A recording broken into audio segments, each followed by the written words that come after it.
Consequently, faith comes from hearing the message, and the message is heard through the word of Christ.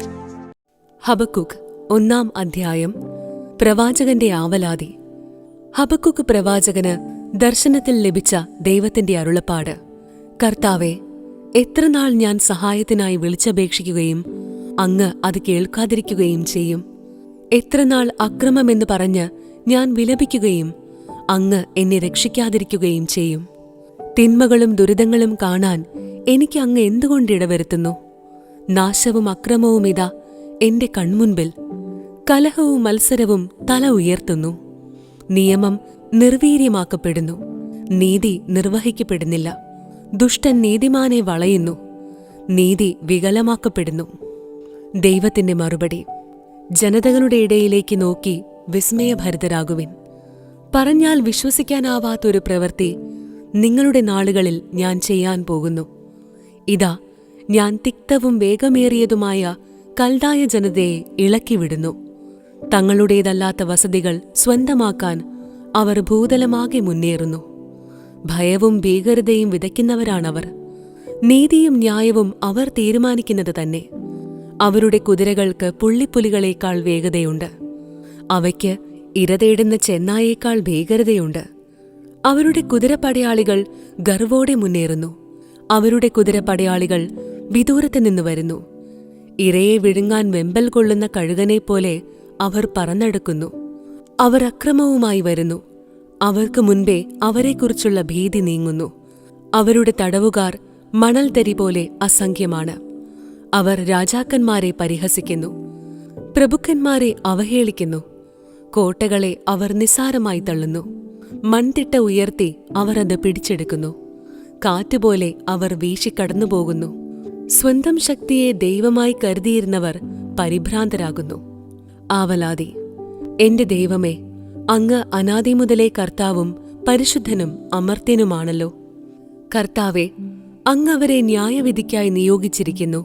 അഭയശിലയായവനെ, അങ്ങവരെ ശിക്ഷയ്ക്കായി നീക്കിവച്ചിരിക്കുന്നു. അങ്ങയുടെ കണ്ണുകൾ തിന്മ ദർശിക്കാൻ അനുവദിക്കാത്ത വിധം പരിശുദ്ധമാണല്ലോ. അകൃത്യം നോക്കി നിൽക്കാൻ അങ്ങേക്ക് കഴിയുകയില്ല. അവിശ്വസ്തരായ മനുഷ്യരെ അങ്ങ് കടാക്ഷിക്കുന്നതും ദുഷ്ടൻ തന്നേക്കാൾ നീതിമാനായ മനുഷ്യനെ വിഴുങ്ങുന്നതും കണ്ടിട്ട് അങ്ങ് മൗനം ദീക്ഷിക്കുന്നതും എന്തുകൊണ്ട്? അങ്ങ് മനുഷ്യരെ കടലിലെ മത്സ്യങ്ങളെപ്പോലെ, നാഥനില്ലാത്ത ഇഴജന്തുക്കളെപ്പോലെയാക്കുന്നതെന്തുകൊണ്ട്? അവൻ അവരെയെല്ലാം ചൂണ്ടയിട്ട് പിടിക്കുന്നു, വയലിൽ കുടുക്കി വലിച്ചെടുക്കുന്നു. തന്റെ കോരുവലയിൽ അവയെ ശേഖരിക്കുന്നു. അപ്പോൾ അവൻ സന്തോഷിച്ചുല്ലസിക്കുന്നു. തന്നിമിത്തം അവൻ തന്റെ വലയ്ക്ക് ബലികളും തന്റെ കോരുവലയ്ക്ക് ധൂപവും അർപ്പിക്കുന്നു. അവ മൂലമാണല്ലോ അവൻ സമൃദ്ധിയിൽ കഴിയുന്നതും സമ്പന്നമായി ആഹാരം കഴിക്കുന്നതും. ജനതകളെ നിരന്തരം നിർദ്ദയമായി വധിച്ചുകൊണ്ട് അവൻ വല കുടഞ്ഞ് ശൂന്യമാക്കിക്കൊണ്ടിരിക്കുമോ? ഹബക്കൂക്ക് 2-ാം അധ്യായം. മറുപടി. ഞാൻ എന്റെ കാവൽ ഗോപുരത്തിൽ നിലയുറപ്പിക്കും. അവിടുന്ന് എന്നോട് എന്തു പറയുമെന്നും എന്റെ ആവലാതിയെക്കുറിച്ച് അവിടുന്ന് എന്തു മറുപടി നൽകുമെന്നും അറിയാൻ ഞാൻ കാത്തിരിക്കുന്നു. കർത്താവ് എനിക്ക് ഉത്തരമരുളി. ദർശനം രേഖപ്പെടുത്തുക. ഓടുന്നവന് പോലും വായിക്കത്തക്ക വിധം ഫലകത്തിൽ വ്യക്തമായി എഴുതുക. ദർശനം അതിന്റെ സമയം പാർത്തിരിക്കുകയാണ്. ആ സമയം അടുത്തുകൊണ്ടിരിക്കുന്നു. അതിന് മാറ്റമുണ്ടാവുകയില്ല. അത് വൈകുന്നെങ്കിൽ അതിനായി കാത്തിരിക്കുക. അത് തീർച്ചയായും വരും. അത് താമസിക്കുകയില്ല. ഹൃദയ പരമാർത്ഥതയില്ലാത്തവൻ പരാജയപ്പെടും. എന്തെന്നാൽ നീതിമാൻ തന്റെ വിശ്വസ്തത മൂലം ജീവിക്കും. ദുഷ്കർമ്മികൾക്ക് ശാപം. വീഞ്ഞ് വഞ്ചന നിറഞ്ഞതാണ്. ഗർവിഷ്ഠൻ നിലനിൽക്കുകയില്ല. അവന്റെ അത്യാഗ്രഹം പാതാളം പോലെ വിസ്താരമുള്ളതാണ്. മൃത്യുവിനെ പോലെ അവൻ ഒരിക്കലും മതിവരുകയില്ല. ജനതകളെയെല്ലാം അവൻ തനിക്കായി ശേഖരിക്കുന്നു. ജനപദങ്ങളെ തന്റേതെന്ന പോലെ അവൻ പെറുക്കിക്കൂട്ടുന്നു. ഇവർ നിന്ദയോടും പരിഹാസത്തോടും കൂടെ അവനെതിരെ തിരിഞ്ഞു പറയും. സ്വന്തമല്ലാത്തവ കുന്നുകൂട്ടുന്നവന് എത്ര നാളത്തേക്കാണത്? പണയവസ്തുക്കൾ വാരിക്കൂട്ടുന്നവന് ഹാ കഷ്ടം. നിന്റെ കടക്കാർ പാഞ്ഞെടുക്കുകയും നിന്നെ ഭയാധീനനാക്കുന്നവർ ഉണരുകയും ചെയ്യുകയില്ലേ? അപ്പോൾ നീ അവർക്ക് കൊള്ളവസ്തുവായി തീരും. നീ അനേക ജനതകളെ കൊള്ളയടിച്ചതിനാൽ നീ രക്തം ചൊരിയുകയും ഭൂമിയോടും നഗരങ്ങളോടും അതിലെ നിവാസികളോടും നീ അക്രമം കാണിച്ചതിനാൽ ജനപദങ്ങളിൽ അവശേഷിക്കുന്നവർ നിന്നെ കൊള്ളയടിക്കുകയും ചെയ്യും. അനർത്ഥങ്ങൾ എത്തിപ്പിടിക്കാതിരിക്കാൻ ഉന്നതത്തിൽ കൂടുകൂട്ടേണ്ടതിന് തന്റെ കുടുംബത്തിനു വേണ്ടി അന്യായമായി ധനം നേടുന്നവന് ഹാ കഷ്ടം. പല ജനതകളെയും നശിപ്പിച്ച് നീ നിന്റെ ഭവനത്തിന് അപമാനം വരുത്തിവച്ചു. നിന്റെ ജീവൻ നഷ്ടപ്പെടുത്തി. ഭിത്തിയിൽ നിന്ന് കല്ല് വിളിച്ചു പറയും, മേൽക്കുരയിൽ നിന്ന് തുല മറുപടി പറയും. രക്തം കൊണ്ട് നഗരം പണിയുകയും അകൃത്യം കൊണ്ട് പട്ടണം സ്ഥാപിക്കുകയും ചെയ്യുന്നവന് ഹാ കഷ്ടം. അഗ്നിക്കിരയാകാൻ വേണ്ടി മാത്രം ജനങ്ങൾ അധ്വാനിക്കുന്നതും വ്യർത്ഥതയ്ക്കു വേണ്ടി ജനതകൾ ബദ്ധപ്പെടുന്നതും സൈന്യങ്ങളുടെ കർത്താവിന്റെ ഹിതമനുസരിച്ചാണല്ലോ. ജലം സമുദ്രത്തെ മൂടുന്നതുപോലെ കർത്താവിന്റെ മഹത്വത്തെക്കുറിച്ചുള്ള അറിവുകൊണ്ട് ഭൂമി നിറയും. അയൽക്കാരുടെ നഗ്നത കാണാൻ വേണ്ടി അവരെ ക്രോധത്തിന്റെ പാനപാത്രം കുടിപ്പിച്ച് ഉന്മത്തരാക്കുന്നവർക്ക് ഹാ കഷ്ടം. മഹത്വത്തിന് പകരം വെറുപ്പുകൊണ്ട് നിനക്ക് ചെടിപ്പുണ്ടാകും. നീ കുടിക്കുക, മതോന്മത്തനാവുക. കർത്താവ് തന്റെ വലത്തുകൈയിലെ പാനപാത്രം നിന്റെ നേരെ നീട്ടും. ലജ്ജ നിന്റെ മഹത്വത്തെ മറയ്ക്കും. ലബനോനോട് നീ ചെയ്ത അക്രമം നിന്നെ അടിപ്പെടുത്തും. നീ രക്തം ചൊരിയുകയും ഭൂമിയോടും നഗരങ്ങളോടും അതിലെ നിവാസികളോടും അക്രമം കാണിക്കുകയും ചെയ്തതിനാൽ വന്യമൃഗങ്ങൾ വരുത്തുന്ന നാശം നിന്നെ ഭയവിഹ്വലനാക്കും. വിഗ്രഹം കൊണ്ട് എന്ത് പ്രയോജനം? ശില്പി തീർത്ത ലോഹബിംബവും വ്യാജോപദേഷ്ടാവുമല്ലേ അത്? മൂകവിഗ്രഹങ്ങൾ ഉണ്ടാക്കുമ്പോൾ ശില്പി സ്വന്തം കരവിരുതിലാണ് ആശ്രയിക്കുന്നത്. തടിക്കഷണത്തോട് ഉണരുക എന്നും മൂകമായ കല്ലിനോട് എഴുന്നേൽക്കുക എന്നും പറയുന്നവന് ഹാ കഷ്ടം. അതിന് വെളിപാട് നൽകുവാൻ കഴിയുമോ? സ്വർണവും വെള്ളിയും കൊണ്ട് പൊതിയപ്പെട്ടിരിക്കുന്നുവെങ്കിലും അതിനുള്ളിൽ ജീവശ്വാസമില്ല. എന്നാൽ കർത്താവ് തന്റെ വിശുദ്ധ മന്ദിരത്തിലുണ്ട്.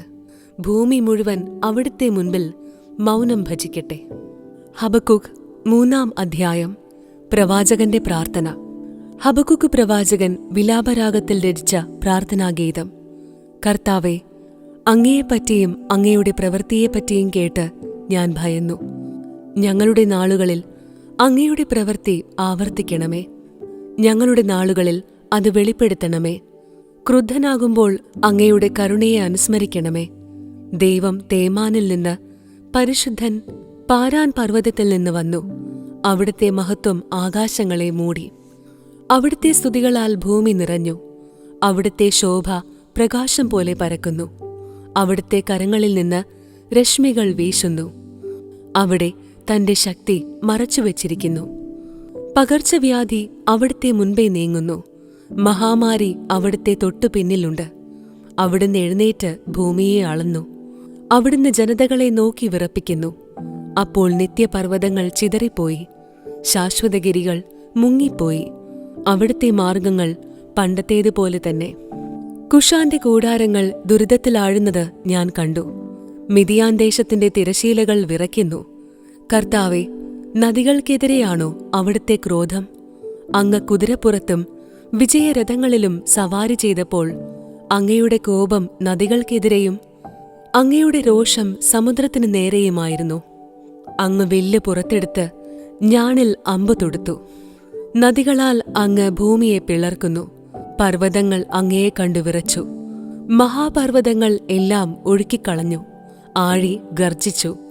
ഉയരത്തിലേക്ക് അതിന്റെ കൈകൾ ഉയർത്തി.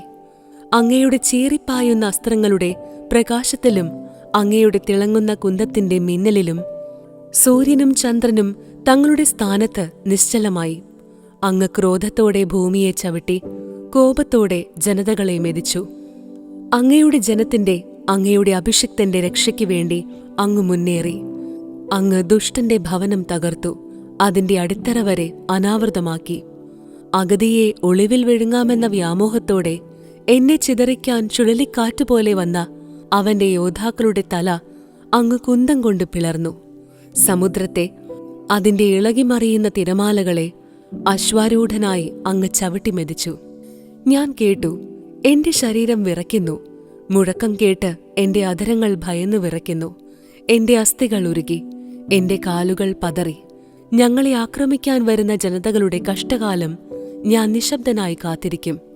അത്തിവൃക്ഷം പൂക്കുന്നില്ലെങ്കിലും, മുന്തിരിയിൽ ഫലങ്ങളില്ലെങ്കിലും, ഒലിവുമരത്തിൽ കായ്കൾ ഇല്ലാതായാലും, വയലുകളിൽ ധാന്യം വിളയുന്നില്ലെങ്കിലും, ആട്ടിൻകൂട്ടം ആലയിൽ അറ്റുപോയാലും, കന്നുകാലികൾ തൊഴുത്തിലില്ലാതായാലും, ഞാൻ കർത്താവിൽ ആനന്ദിക്കും.